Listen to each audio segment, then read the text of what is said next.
Okay, start. Yep. Okay, 3, 2, 1, go.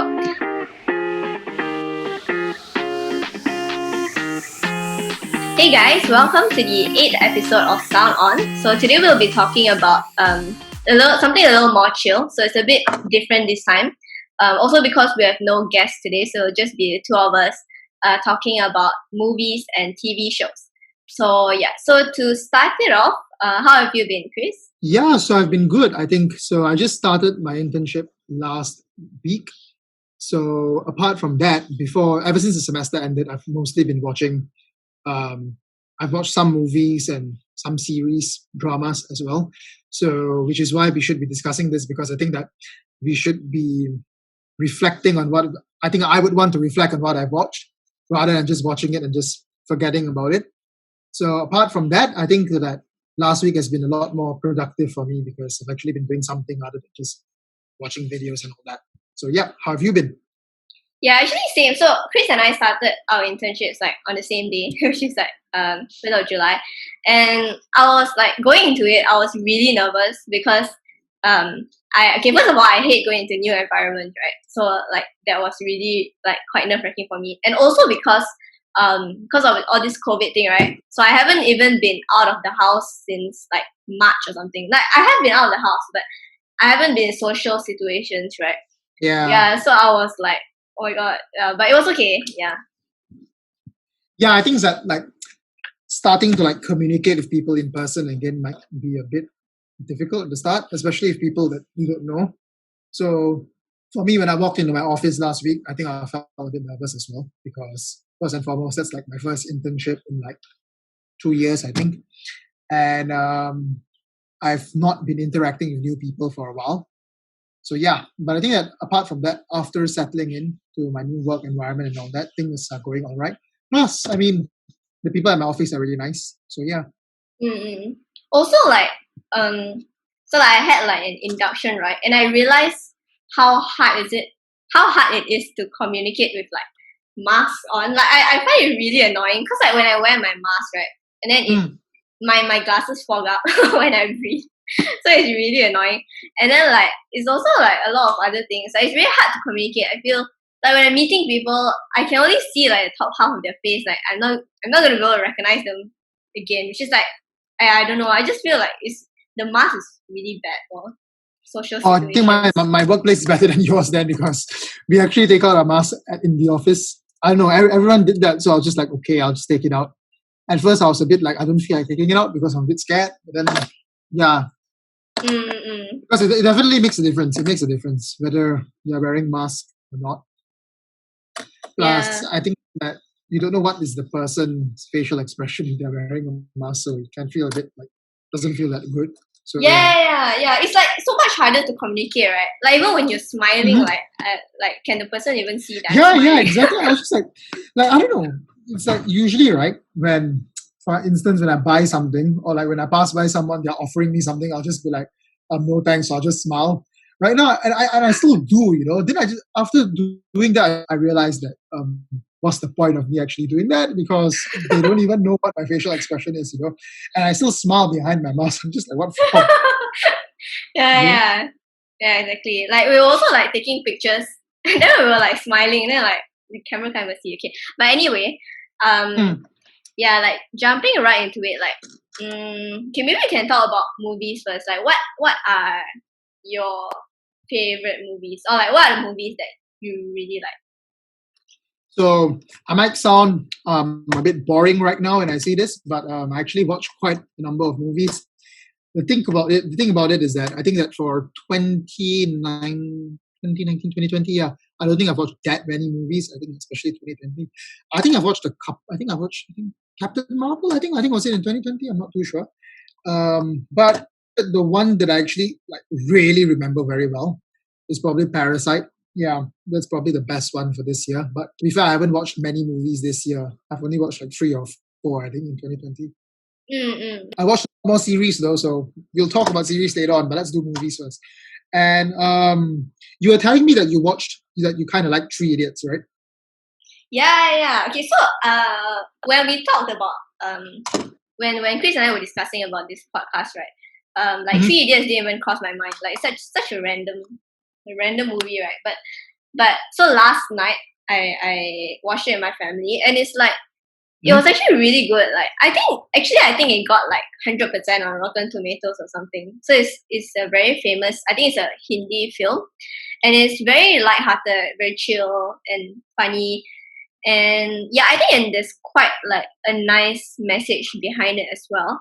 So I think Mm. it talks about like probably Asian parenting, right? About how your Yeah. parents want you to do like engineering and stuff, and they basically dictate your future, and that makes like students unhappy. And I think also it talks Mm. about like the learning process. I think the main character, Yep. like he talks about how people are just memorizing in universities for exams, and it's not for learning. So I think it also talks about Mm. like the love of learning.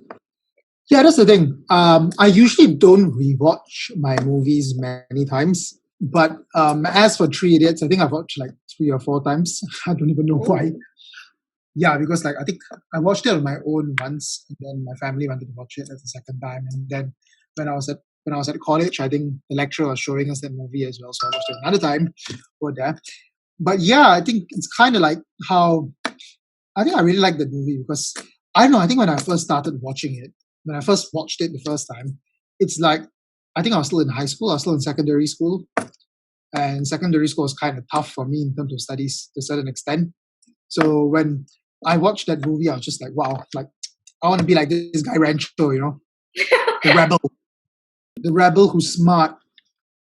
Yeah. Yeah, I think everyone wants to be that guy, right? Yeah, the rebel who's smart.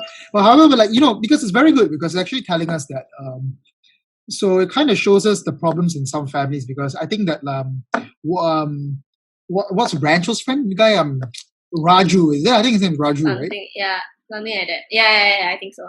Okay, basically the guy whose mom is whose dad is unwell, I think. Yeah. Like he is passionate about being an engineer, but I think as far as I know, the cooker environment in university was very bad for him. So he couldn't really focus as much, and he couldn't really do well as he wanted to. And on the other hand, you have this guy called Farhan who wanted to be like an animal photographer, I think, Yeah. but he was forced into going into engineering because of his parents, which is why he probably didn't do as well in university. So that really kind of like it leads us to a bigger picture whereby in a lot of households whereby their lives are kind of dictated, like children's lives are very often dictated by their parents, Yeah. especially for that guy Farhan. So I think that's actually very good because it's not just the Three Idiots is nice in the sense that I think that it's not just the feels is not just about the students watching it. I think that parents probably have a lot to learn from Three Idiots as well. Yeah, I Like actually. they need to give their kids like room to breathe, room to chart their own future and all that. Like you can't just like shove down your ambition into your child, right? Like you be an engineer, be a doctor and stuff like that. Yeah. And I feel like I don't know why, but I have a thing for like movies that are about schools and universities, like student related. I think that is why I really like the movie as well, because it showed like university life and like their community. And yeah, and I think just now you mentioned about rewatching movies, right? So I also have this thing Mhm. with movies where I rewatch movies very often. Like for some reason I don't know Okay. why. I enjoy watching movies quite a lot. Like for example, like Harry Potter, right? I think I've watched each movie like probably because there's like eight movies in the Harry Potter series. So I've watched each Yeah. one like probably more than 10 times, which is like quite a waste of time. But anyway, It's good stuff though. So I would rewatch it again when I'm older, I think. But I watched all of it as well, Harry Potter. So yeah, another movie in common that we have. Not yeah. movie, but movies actually. Yeah. I think Harry Potter. Okay. Do you read the books though? Yeah, I did. I read Okay. all of it. Yeah. Okay, let's talk about Harry Potter. It's been so long since I last watched it. I don't know. I It's think that the books are better than the movies. I think. Yeah. I think okay, but actually, I think when books are converted into movies, right, they're always quite bad. But I feel like Harry Potter like is considered one of the good ones. I think. Yeah, no, but the thing is because the book is like a dictionary take, some of the books. They obviously can't like put it into one movie. Obviously can't put it into like every single like thing that happened in the book, they probably can't put it into the movie. So I think that's why. So for those who have read the books, they'll probably think that wow, so many things are missing and all that. Yeah. And Harry Potter, yeah, I think I also enjoy Harry Potter because it's about like school, right? And I love their friendship and all. And okay, now I'm trying to think what I liked about Harry Potter. But I suddenly can't remember. It's been so long. I just want to say, for like 3 Idiots, I kind of like the humor in there as well. I mean, when that guy pissed on the professor's door. Oh, yeah. Do we want to do that sometimes? I think we do, but Yeah. Oh, okay. I remember one part that I liked about Harry Potter. So I really like Snape because he's such a complex Snape, character. yeah. I feel. Yeah, like you think that he's bad, but then he's good, and then turns out he's bad, and then he's good again, and it turns out like he was like the hero all along. So, and I feel like, wow, like the I think it was the last movie, right, when they revealed about how he has been in love with Lily. I think. Like, oh yeah. Yeah, that was so good. Yeah, the thing is that you think that he's bad. I think that he was bad, but it's like as if he's kind of like the behind the scenes kind of guy. It's like you see him as the bad person, but he was actually like telling on like Voldemort to Dumbledore, right? He was basically revealing everything to him. So yeah, because he's indeed a complex character. Like his students don't quite like him. I mean, the students that are not from like Slytherin, they don't quite like him because I mean, even in the books, he's quite a dick basically. But he is a good guy. Like, I mean, I think Harry Potter himself acknowledged it. If I'm not mistaken, I think in the books, I don't know whether this was in the movies or not, but one of his kids were named after him as well, I think. Oh, yeah. So I don't know whether that was in the movie or not, but that was in the books. I think it was like, I think some Albus Severus something. Something like that. Yeah, I'm bad with names, but yeah, there's the Severus in the name. Yeah. Before we move on into like dramas, right? I think I think Parasite was also good in the sense that you watched that as well, right? Yeah. I was just gonna bring Parasite up. Yeah, I think it's like it's not just the dark things that happen. There's actually really good acting. The planning and all was very good, but I think that it also reflects like the inequalities in society. So that's why I kind of liked it as well. Like apart from like the shockers in the movie and all that, like you weren't expecting this to happen and stuff like that. It reflects the inequalities in society in the sense that it kind of, to a certain extent, shows how the poor in society or the less well-off in society actually really want to, they obviously want to enjoy the kind of life that people in the upper echelon society have as well. And when they're desperate to do that, people can resort to anything to do that. You know what I mean? Yeah. I think when I watched the movie, right, like going into it, I completely didn't know what it was about. Like I didn't watch like, any trailer or any synopsis or whatever. So like I think that made the movie like a lot more enjoyable for me because I really didn't know what was gonna happen. And in the beginning, right, I think probably the first half an hour or the first hour, it was like about how they slowly got their family into like to that work was for actually the really cool. Yeah. And like for the first hour or so, right, like we had completely no idea that the real story behind the movie is like about the underground thing. So it was like it came completely unexpected, and it was like it's quite disturbing actually. I also saw like a YouTube video about it. It actually kind of like shows us like how society is so like unequal in the sense that like the starting of the movie shows the family in the house is like slightly below ground, right? And then whereas when he goes to like the rich person's house, like he has to go up steps. It's like so elevated. Oh yeah. It like signifies it's like the poor. It signifies like the poor are below, and like the rich is like on top. Yeah. I feel like wow, it's really such a smart movie, I feel. And then like I think the part that really hit me was um after the flood, right? So the poor family, they were like suffering because of the flood, and they had to go to like Yeah. centers and all that. And then Mhm. the next day when he came to work, he returned to work for a rich family. And then the rich family, the mom, she was saying like, oh, you know, bless the I think she said like, oh, bless the rain yesterday because it made the sun very Yeah. yeah. Yeah, I think that part was like quite strong. The message that they're trying to Yeah, send out was quite strong. because it shows that basically, like, like in terms of like, it basically means that it kind of shows that how the rich people sometimes they don't necessarily realize how those that are not as well off of them actually suffer.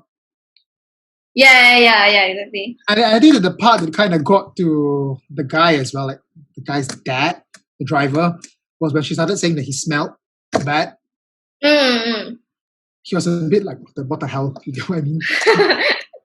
Yeah. And like the ending, right? I think when after all the oh wait, this is a spoiler, should we say it? Like after all the killing happened, um like he I think what the rich dad was trying to Mm. get the car keys from Yeah, then he like I think I don't know, I think he pinched his nose or something, and that's what made the poor dad yeah, decide to kill him. yeah. I think the thing is that, well, it's a good movie. I think, like, for me, I was really hooked into it, not just because of like the shocking things that happened in it, and like, there are a lot of things that you didn't expect to happen in the movie, but like for me, like for someone who's passionate about like stuff in like somewhat political things, for instance, when it comes to like inequalities and all that, I think that movie actually really showed it really well, I think. Mm. And Yeah. like it also shows how, like, like in Korea, for example, or even in any part of the world, for example, like it seems like the people who are more well off probably has it their children would have it better in life because they can hire like personal tutors and stuff, right? That's not a privilege that everybody can enjoy. Actually, this ties in quite well with Sky Castle, but it'll be like moving. Should we move Yes, on we'll be to? talking about K-dramas. Yeah, let's move on then. Yeah. Yeah. So what do you think about Sky Castle? You're watching it right now, right? Currently. Yes, I'm in episode 19 out of 20 right now. So far it really just shows me how the thing is that I wasn't that hooked to the drama at first. I wouldn't say I'm really hooked to it right now, but I think I understand why its viewership rating is like super high. It's like number 2 in Korean cable TV, I think. The first is The World of the Married, followed by Sky Castle. Yeah, Oh. and it really shows us how, like, in the drama, it's like this family pays millions to a coach to get their daughter into the best university in South Korea. Mm-hmm. And it's basically an unfair advantage to a certain extent. Like, not everybody can hire a coach to get them to university because it's not just your mark. I mean, sorry, in that regard, for example, it's like as if the coach that they paid millions actually is like, super good.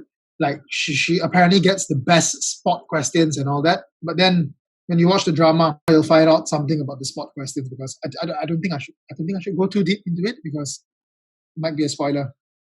Yeah. I watched it quite a while back, so I Mhm. don't really remember. But like, yeah, I think quite similar to Three Idiots. Like it talks about Mm. how the family wants their daughters or their children to be doctors and stuff. I think for Three Idiots it's like engineers, and then for Sky Castle it's Doctors. Yeah. doctors. Yeah, and then like cause I think Sky Castle is like their housing community, right? I think, and then it shows like how the parents are basically just competing with each other. So I feel Yeah, like everyone's basically very competitive within the residential area. So yeah. yeah. So in the end, right, like I feel like they're doing it for themselves, like for their Mhm. own face instead of for the children. Yeah, and that's what we uncover at the end of the drama. I was going to say that, like, it kind of like shows us how actually the three things that we've actually mentioned right now actually has a trend. It kind of talks about inequalities in society, I guess. Like, I'm sorry, and education to a certain extent as well. And education, mostly about education, like Three Idiots, Parasite, Sky Castle. It kind of shows us how it it kind of goes into the realm of like education. So I think that's interesting as well. Yeah. But actually, in terms of Korean drama, okay, so I do watch quite a lot of Korean dramas as well, and so does Chris. I think like when Chris and I communicate, if it's not podcast stuff, it's about Korean dramas. So like Yeah, very often it's about that. Yeah, very often it's about that. yeah. So I think most of the time when, at least for me, I don't know about anyone else, but for me when I watch Korean dramas, right, it's most of the time to chill. Like I think the highlights for Korean dramas for most people is the romance part. So like when I watch Korean drama, it's not really to like to learn anything or whatever, but it's mostly as pure entertainment. So yeah. So how about you? What's like your favorite dramas, K dramas? I think things I've not watched. I've watched about like probably 20 plus K dramas. I think. Or maybe about 20, I think. I would say that actually my favorite ones are actually like for this year, I think. For this year, I think my favorite one is probably Wall of the Married, but you haven't. Okay. And also Crash Landing on You. Yeah. Oh, I thought you were gonna say Crash Landing. This is two of it. So basically, like you haven't watched Wall of the Married yet, so let's not discuss that because I end up giving you spoilers. And in terms of like say Crash Landing and You, yeah, I think the point that you raised about the romance, I think very often I watch K dramas also because of like the romance. Yeah, like Crash Landing You was nice, not because of the romance, but I'm not gonna lie, like, I think the storyline is kind of good as well.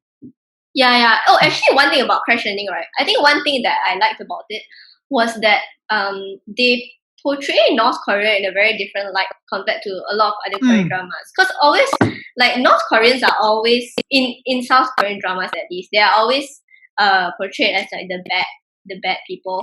Yeah, but bad, brutish, and all that. Yeah. Yeah. But in Crash Landing, like you can see that their communities, their markets, and it shows that they are normal people. So yeah. Do you know that that element of it was a bit controversial in South Korea? Apparently, there were some people who are unhappy. Apparently there were some people who are unhappy at the fact that it seemed like as if I think there was like some political groups over there that was quite unhappy with the drama because they said that they were kind of like putting North Korea in a good light, kind of like I don't know what's the word, like glorifying them. But that was just a small thing because I think that like I mean probably not all North Koreans are like bad in the way that's portrayed by society, right? But like the romance in K dramas, right? I think that will be interesting on how I'll just briefly mention about how we can link it back to episode 5, I think the episode we did about love, I think. Yeah. Like does it we were kind of discussing it earlier on, like does it kind of like set a standard that's quite unrealistic? Yeah, I think it's true, and it's like I think not just Korean drama actually. Like I feel like I grew up, and a lot of us grew up with a lot of romance fictional movies, and it does. I think it is quite bad for our own perception of romantic relationships, right? Because it portrays romance as in like it only takes the highlights of the romance. So, for example, when you're trying to approach the person, and then when there's conflicts and then you're already together and then you break up and then after that at the end it's like okay, happily ever after and they're together. But then I think it doesn't portray a lot, which makes sense because it's like entertainment, right? So you're not gonna like show the boring stuff about relationships obviously.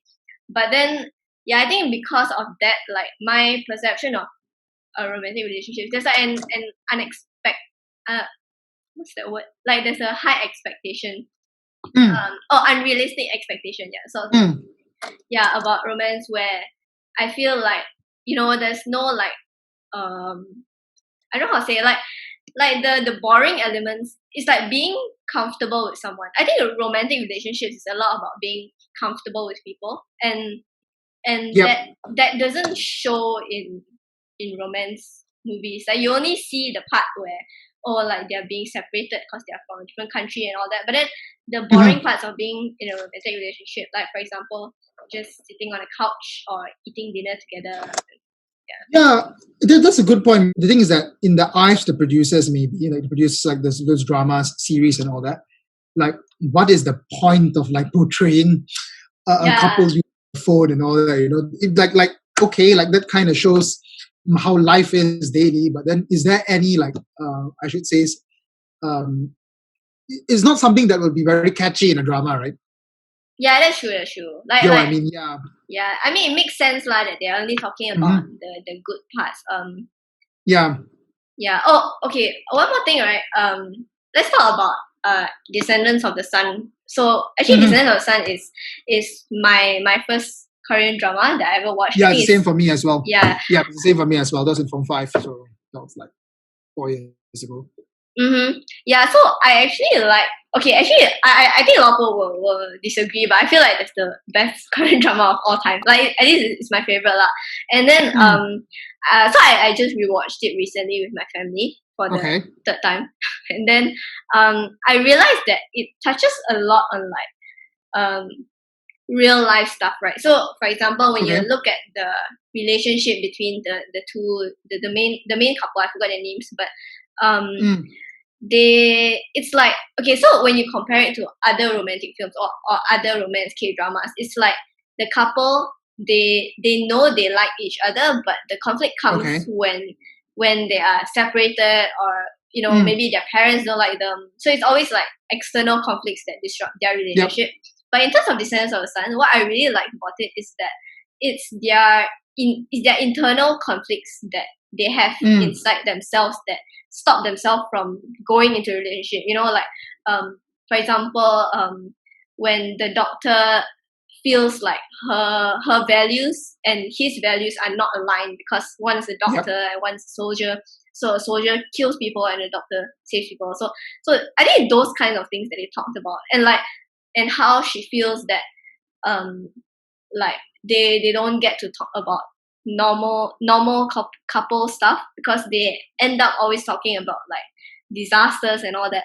So I think it's really, yeah. So they had a lot of internal, like a lot of serious conversations about their own relationships, and that happened even towards the end of the drama, where she, even though they were already together, then again, like after something happened, then she doubted it again, but then in the end she decided that she wants to keep the relationship lah, yeah, which is what I really like about Descendants of the Sun. Yeah, that's the thing. I think that you actually highlighted a point that I actually totally forgot about, or perhaps I might not have realized it when I first watched Descendants of the Sun, because, like I said, I think I told you earlier on when we were discussing this, very often it's like, I can discuss movies, I can discuss dramas, but the thing is that somebody needs to start the discussion. It's not something that I just sit down and ponder about and think about it. So I completely forgot about the point that you said about internal conflicts. Yes, and that's the thing, because when you mentioned that most of the K dramas that I've watched, right, it's very often the case when, so like we were saying earlier on, the way the structure is that they'll get together somewhere in, say, episode 10, and then they'll break up somewhere in the middle in, I don't know, episode 13, and they'll get back together later on. There's this trend, right? But very often when like the couple relationship briefly ends, apparently it's very often because of external factors, like, yeah, my parents don't like you, or work. Like in the case of, say, Your Heart, for example, I think you watched that. You watched that, right? You finished it? Yeah, I did. I finished it. Okay, so okay, that one's spoil it. Yeah, like basically, like they broke up somewhere in the middle because the actress's manager basically told him that you're going to disrupt a career and all that. So that's it's often about external factors. You get what I mean? But in terms of Descendants of the Sun, yeah, it's more of like internal issues as well. So that's actually very good, because the thing is that I think Korean dramas in that regard, very often they don't really highlight how, because many relationships often fail because of things like we can't really get along anymore, or we have like irreconcilable differences. But in Korean dramas, it's often not really the case. It's often an external issue. So I think that's good with Descendants of the Sun, I guess. But that said, like, despite the flaws of like K dramas, despite how people can say that it's unrealistic, despite the fact that we have actually asserted that it sets like a standard that's actually hard to meet in actually real life relationships. But the thing is that for me, I still watch it because it's my source of entertainment and I like it very much. So yeah, despite the criticism that people can give about it, yeah, I accept it, but don't really care. I'm still watching it. Yeah, same. Like, actually, I feel that I think it's quite weird, but I feel the time where the when I spend the most amount of time watching K-dramas is actually during exam period where Oh, is I it? will where I feel like, okay, so for example, I'll study like 5 lectures and then I'll reward myself at the end with like 2 episodes or something. So it keeps me going because it's like entertainment. So yeah. Good entertainment things. I don't do that though because like some kind of embarrassing to say, but sometimes K dramas can affect me. So if I watch Oh it during the, really? it kind of like screws in my head. Oh really? I did watch like during like when I had assignments as well. I watched Crash Landing on You when I had assignments. That's why I finished it. I managed to finish the last episode like 2 days after they aired it, despite the fact Oh. that it was during our exam season. Oh, okay. So yeah, what I did this year was I was like rewarding myself. Yeah, after a long day, I'll watch like one episode. I was like, but it's so long though. Like Crash Landing on You, like Yeah. 1.5 hours, like takes up a lot of time. Yeah. Of that. So the thing is, that leads us to another genre. I didn't discuss this with you early on, but I also like to watch like those short dramas and all that. Short TV series like American ones, like say Fresh Off the Boat or Young Sheldon, for example. I don't know whether you've heard of those short American series like Fresh Off the Boat, Young Sheldon, and the like. I like watching those. I almost watch those like almost every day if I have time because the episodes are really short. It's just like half an hour to 40 minutes. Oh, okay. So I can watch that while I'm having my dinner, and after that I'm done. So I actually like watching those actually. Oh wait, short as in, you mean short as in like each episode is short, is it? Yeah, it's like 20 to 40 minutes. So it's actually, it doesn't take of time. Like, I can finish it. I watch it while I'm watching my dinner, and then I'm done. Then I can just proceed with doing my work. Yeah, I think. But Mhm. when it comes to like K dramas or other series, I literally have to like sit down and watch it. You know. Yeah. I actually don't. Okay, so previously I never watched any of those like shorter types of series, right? But recently I've actually started watching Modern Family. So actually these things are not really my type. So I think these type of movies, right? It's like they don't really have a very complex storyline, right? Like I'm not sure about the ones that you've watched, but like for Modern Family, it's like the storyline doesn't really continue. Like it doesn't make you get hooked to it. Like there's no cliffhangers or anything. Yeah, I get what you mean. Yeah, there's no cliffhangers exactly. So yeah, something I used to watch a lot of Family Guy. I don't know whether you've heard about that. Family Guy, it's not a lot of cliffhangers. It's just a lot of humor. You laugh a lot about it. A lot of offensive things every now and then. But yeah, I think that's like kind of like my source and there as well. So right now, I've not really been watching a lot of like new Family Guy episodes and all that. But I'm still watching it on YouTube, like the funny things that happen in those episodes. And like that's like my kind of like my source of humor, and it fills up my free time whenever I've actually a limited amount of time. Yeah. I would recommend Fresh Off the Boat to you though. It's about Asian stereotypes. Oh, It's about a Taiwanese American family in the US. is it the one with Randall Park? Park and Constance Wu, yeah. Crazy Rich Asians. Oh, okay. You watch Crazy Rich Asians, right? Yeah, I did. Oh, actually, okay. Let's talk about. Totally forgot about that, but that's actually another good one, I think. Yeah. So like, I think recently, I'm not sure whether it's because of Crazy Rich Asians, but I think recently, there's been a sharp increase of like Asian representation in American films. Yeah, I think so. Yeah, have Actually, you I watched? actually not realized that. Yeah, have you watched Always Be My Maybe? It's Netflix. No, I've heard about it, but I haven't watched it. No. Yeah, so it's Randall Park also, and it's quite good. Okay. So yeah, I think, okay, talking about like representation, I think this probably links back into our episode about racism, right? So I think when we consume media, like we don't realize how much it actually. So we watch it for like entertainment, right? But I think what we don't realize is that the media that we consume really constructs our belief of our like the social systems, right? So I think it's quite important that we also diversify what kinds of movies that we watch. So for example, Three Idiots, right? Like I've never watched any Hindi films before this, but yeah, I think it's important to like reach out to different types of of movies just to explore how different cultures are like. So yeah, so Crazy Rich Asians is actually like a huge milestone. I think people have said that it really highlights like minority representation in Hollywood and all that, and I totally agree with that. And also, it's a really good movie. I think on Rotten Tomatoes is rated very well. I think, if I'm not mistaken. But some people, I've heard people saying, and I've actually read some articles about people saying about how, yep, like it's a milestone in terms of minority representation. But the thing is that it says Crazy Rich Asians, right? So Asians, okay. But the thing is that in that drama, it's mostly about the Asians that were represented were mostly ethnically Chinese.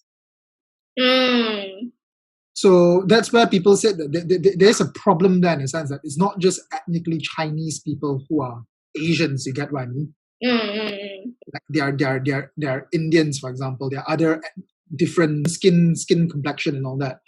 And that's the thing as well, because like Crazy Rich Asians is set in Singapore, right? But they also kind of like didn't really show, Indians in Singapore, for example. Yeah. Or Malays in Singapore. It was mostly Chinese, you know what I mean? Yeah, that's a good point. I never thought of that. Yeah, this not really an issue to me, but then like when we're talking about minority representation, I think that it's warranted for some people to point out that Crazy Rich Asians could have done better in terms of like Asian representation. That's true, that's true. But I also feel like, okay, I mean, yeah, it's true. But then I think it's very hard to, like, that when you produce a movie, there will definitely be like, it's hard to satisfy everyone, basically, I feel. Yeah. That's true. And then, yeah, I mean, in terms of like other, you watch a lot of Netflix, right? Netflix. Yeah. Only recently, though. Yeah. It's starting to come back into my head. Yeah, I watched another Netflix movie. It's called The Two Popes. I think when we were in Sheffield, we saw that trailer together when we were watching some other movie in Netflix. Two Popes. I don't remember though. Yeah, that was kind of interesting. As someone who was raised in like a Catholic family, like The Two Popes is actually really interesting. That's Netflix as well. But yeah, like suddenly the movies are coming back into my head. Like, I said it earlier on that I didn't watch a lot of movies this year, but I'm just starting to recall quite a number. I've actually watched quite a number. Do you have any movies that you feel are underrated and you want more people to watch it? Let me think. Actually, the thing is, I don't know. Actually, I'm actually not too sure. Okay.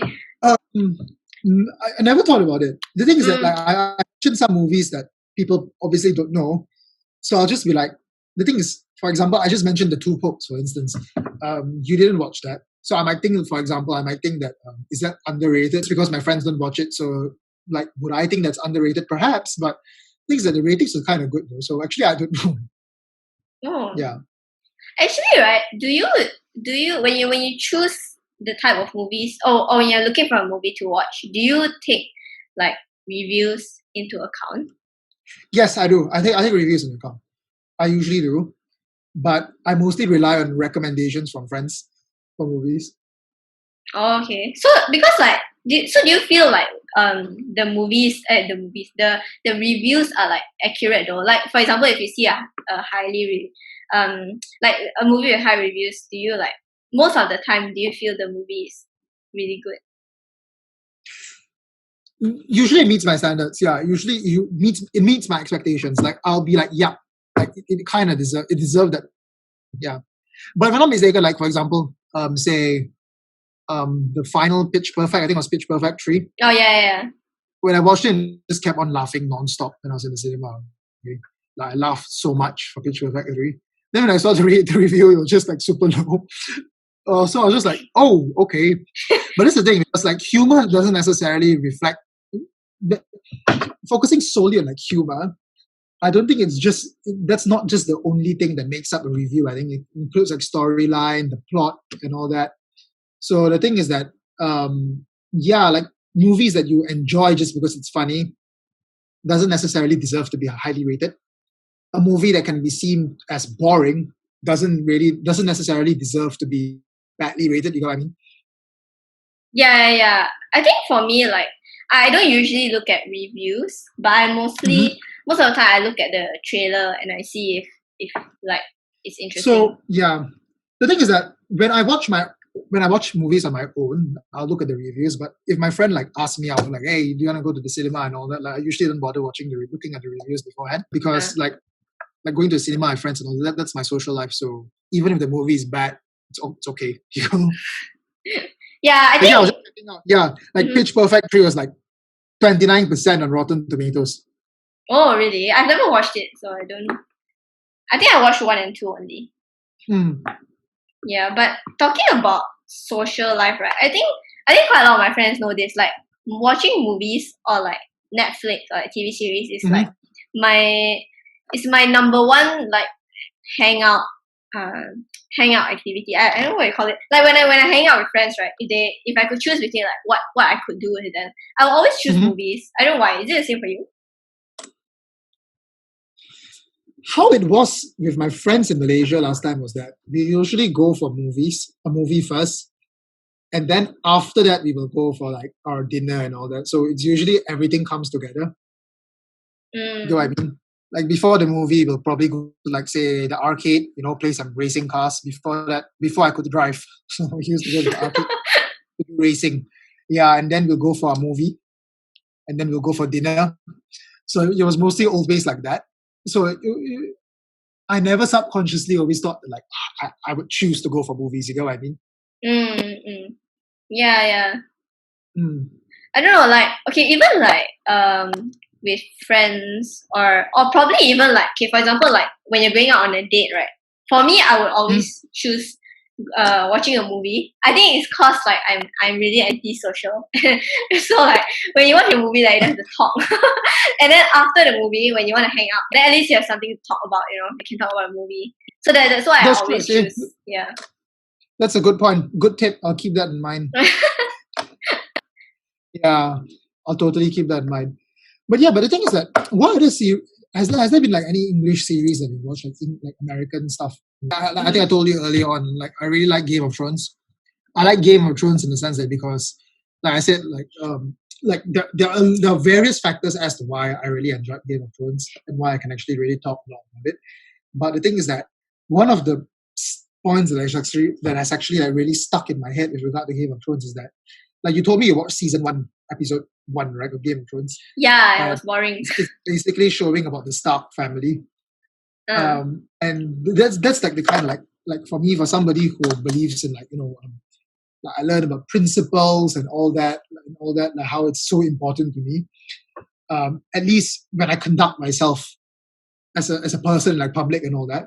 But the thing is that Game of Thrones kind of like one of the points that really struck me was that like the family that you showed, like the Stark family, they're basically like the really honorable family. Like the like Ned is like really honorable. Like he would never do ill. He would never do bad things or dishonorable things just to get power. But that makes him a super bad politician in the Game of Thrones. Oh, interesting. That makes him a super bad. Like he's really bad in politics. As a result of that, like his family really suffers and all that. So this is one of the things that struck me. Basically, it kind of like makes me question whether or not can good people, honorable people, people with principles, can they actually climb up the ladder in society, and especially in politics? You get what I mean? So that was kind of interesting to me. Like I said, there are various aspects to it that really like make me like really like Game of Thrones. I love it, except season 8. Season 8 was just a letdown. But that's one of the points that actually struck me. Can honorable people, can people with principles actually go far in the hit? Yeah.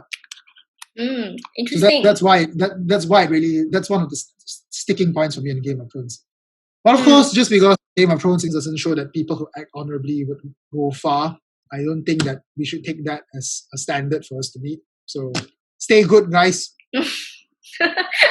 Yeah, I think okay. So, from what you said, I think would it be accurate to say that you like Game of Thrones because of like do they have a lot of like character like very good character development? Yep, they do very good. Cool. Very good. Like you'll find like some annoying girl in like an annoying teenage girl in season 1, for example, in Game of Thrones, but she'll become really like smart in the later seasons. So it's very good character development. Also, like I think because there's like 8 seasons, right? So I think Mhm. I don't know because I haven't watched it, but like you really get to like know the character very well, right? Because it's such a long Yep. series. Yep. And the things that Game of Thrones might be a bit difficult for some people in the sense that there's a lot of characters, a lot of plots here and there, and it stretches for 8 seasons. So yeah. So Mm. I binge watched it in 2 months. So Oh wow, it's quite a lot. everything was like fresh in my head. Yeah, I think like talking about character development, right? Like I really enjoy movies that have characters who are very like I don't know how to say because like I think movies that are very easy to digest, that are very common, movies that have good characters and bad characters, right? So like there are the heroes which are doing good and all that, and there's the bad people who the heroes are trying to stop, who are like only doing bad stuff. But then I think what I really enjoy is that when the bad people, for example, they have a good side, and when the good people have a bad side also, because I feel like that is real life, like no one is like fully good or fully bad. So an example of that is so like Avengers. Um, I think I'm sure everyone knows Avengers by this point. So like when you look at Thanos, right? He's I find him a very complex character. So he like we know that he's the villain in the movie because he tries to kill half of the population. But the thing is definitely.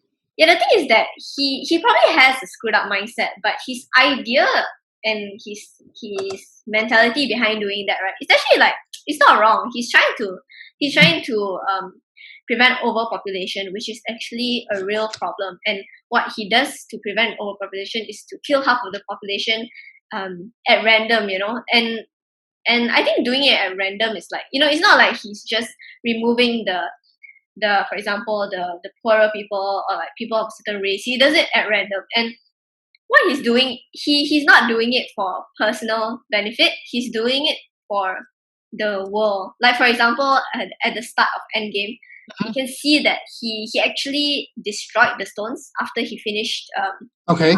after he finished his task of like removing half of the population. He actually destroyed the stones because he realized that the stones would be a temptation for him, and he doesn't want to go down that road. So I feel like he's just a very complex character where you can see like some from a certain point of view you can see where he's coming from, and also like when you look at the heroes, right? So I think it was in Captain America Civil War where you see like all of them are heroes, but just because they are all good doesn't mean they all have the same principles or values or mindset, which is why they started going to war with each other, even though they are all supposedly good. So that's what I liked about like Marvel movies. Yeah, I'm starting to recall, now that you mentioned that, I'm starting to recall like the conflicts that they had amongst themselves in Avengers. Kind of forgot about those. I think like what someone said, right, when they were I think I watched this review of I think it was of Endgame. So what this person said in the review was that he thinks that Marvel has just officially ruined all of the upcoming Marvel movies because like Avengers, at least Infinity War and Endgame, right? They were like so good, like the whole world loved it, and it's like it's such a high standard to maintain. Yeah, so that's why they feel like they can't go upwards anymore. Well, maybe they can, I don't know, but like he said that it's probably gonna go downhill from here because it's just like so good. The movies are so good. Yeah. Well, yeah, I mean, people set a lot of standards for like Marvel, right? I mean, especially those who are really passionate about it. Yeah, and it's not like it only targets a certain group of the population. Like everyone can watch it. If you're a kid, you can watch it. If you're an adult, if you're old. So yeah. Yeah, that's the thing about. I kind of like movies that can actually target almost anybody. I think. Yeah. Then you can watch it like with your family or with your friends or anyone. There's like no problem. Yeah, that's true. The thing is that like for instance earlier on we were talking about say Sky Castle, Three Idiots, and all that. like even if the focus is mostly towards like the struggles that children face, for example, like in terms of like 3 Idiots, I think it's actually very good for like parents to watch it as well, right? Don't you think? Yeah. So it also like it represents two different parts of the community. Exactly. Yeah. That's why I like movies like those as well. Yeah. Another interesting one that I just finished watching. Like it's from Netflix. It's from Netflix. It's like Money Heist. Like that's actually one that's been really good. But I don't think I should discuss this too much over here because you might watch it because you have Netflix. So yeah, but that's actually really good. Like the name of the movie is like Money Heist, right? So basically, they're going to conduct like a heist. Okay, I'm not going to tell you like what heist they're going to be conducting and all that. So obviously, in the eyes of the law, conducting a heist is wrong, isn't it? Conducting a heist is wrong. Like conducting a robbery is wrong. But then there's a question towards that if you watch Money Heist, and actually for people who watched it, which was raised in the movie as well, is what they're doing necessarily wrong? You get what I mean? So that kind of leads us back to the point that you mentioned about Thanos. So like, yeah, he could be like, he could be he's probably a bad person. The way in which he goes around doing what he wants to do is actually really like evil. But some people could question whether or not is he necessarily wrong in doing that? Is he 100% wrong? So in terms of Money Heist, also one of the points that was actually raised there was that you can actually start to question yourself whether or not what they're doing actually really wrong, and that is what those who are doing the heist were actually telling to the police as well. So yeah, that's another food for thought when you watch that movie. Yeah, I think it also goes into like how do you define good and bad, right? I think it's also quite subjective. Yeah, the thing is that I kind of like movies that actually leave things at a cliffhanger sometimes because it makes me think about it. So it kind of like gets my mind going because I think I told you earlier on, which is that very often like I can watch movies, I can discuss movies, but the thing is that I will start to have critical views on movies, discussions about movies, only when somebody starts talking to me about it. It's not something that I'll just like, after watching a movie, I'll just sit back and think, actually, why did this happen? I do, but then like not as intensively as I would with like, say, my studies, for example, or like day-to-day like issues in the world. But so the thing is that I like cliffhanger movies in the sense that it makes me start thinking like, what the hell, like what could have happened? Why is it like that and stuff like that? So yeah, I also kind of like movies as such because it gets my mind going. All right, so that is all for episode 8. I think we can wrap it up over here for this episode on movies and TV shows. I actually think that what we've actually brought up over here is that when we look at movies, I think a lot of people look at different kind of movies. I mean, in the sense that they look for different kind of genres and the sort of like thoughts that are evoked when we actually watch these kind of movies. And the thing is that for us, for example, I think that one of the sticking points for me, for instance, is that in terms, for example, I'll think whether or not, for example, in terms of like say Game of Thrones, like would being a principled person bring you far enough? So that is the kind of things that I look at in terms of movies. In terms of Mel, she asks herself the question of whether or not she kind of like the issues such as whether or not what someone do which is perceived as wrong is necessarily wrong.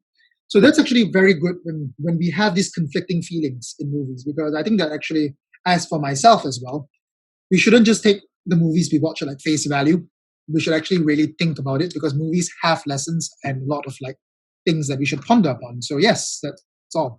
And I'm actually very, very happy that this discussion has gone. I mean, this episode actually gone much longer than I thought that it would because I'm not necessarily the best person when it comes to movies and dramas, even though I watch quite a lot of like dramas and movies and series, but sometimes I don't feel I'm the best in discussing it. But yeah, so I'm actually very pleased with this episode. And I think that, so basically this week we didn't have any guests.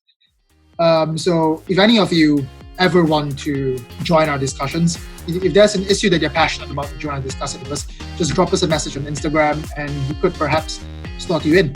So that's all.